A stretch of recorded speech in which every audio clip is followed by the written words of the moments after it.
1 number নিজক গুৰুত্ব দিয়া।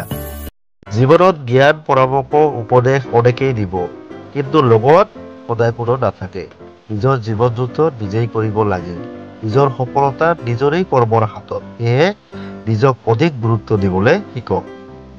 2 নম্বৰ নিজক বিশ্বাস কৰা। লক্ষ্যত উপনীত হ'বলৈ হ'লে আনৰ পৰা বিশ্বাস ল'বলৈ আগ্ৰহী নহবা। আনৰ পৰা মন্তব্য নিবিচাৰিবা যে মই বাৰু সফল হ'ব পাৰিমনে বুলি। কিয়নো মা দেউতাৰ বাদে আনে সঠিক পজিটিভ মন্তব্য কেতিয়াও নিদিয়ে। গতিকে আনক নহয়, নিজক বিশ্বাস কৰিবলৈ লোৱা।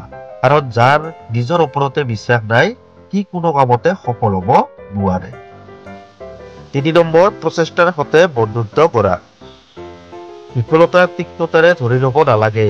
অভিজ্ঞতাৰে পৰিপুষ্ট হ'বলৈ হ'লে বিফলতাক চুই চাব পৰাটো প্ৰয়োজনহে।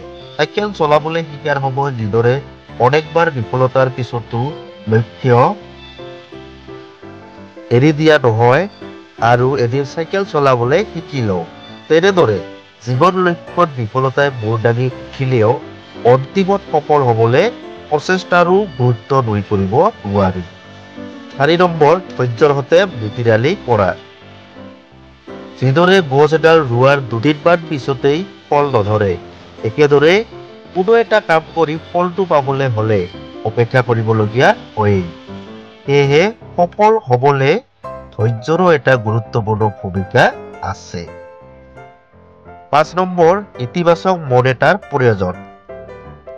এটি ইতিবাচক মন জীৱনত সফলতা পাবলৈ অতি প্ৰয়োজন। নিজকে উপযুক্ত বুলি ভাবিব পৰাটো কোনো লক্ষ্যত উপনীত হোৱাৰ প্ৰথম ইতিবাচক দিশ। মই পাৰিম বুলি ভাবিব পালে সফলতা অনিবাৰ্য। ভিডিঅ'টো সম্পূৰ্ণকৈ চোৱাৰ বাবে আন্তৰিক ধন্যবাদ জ্ঞাপন কৰিলোঁ।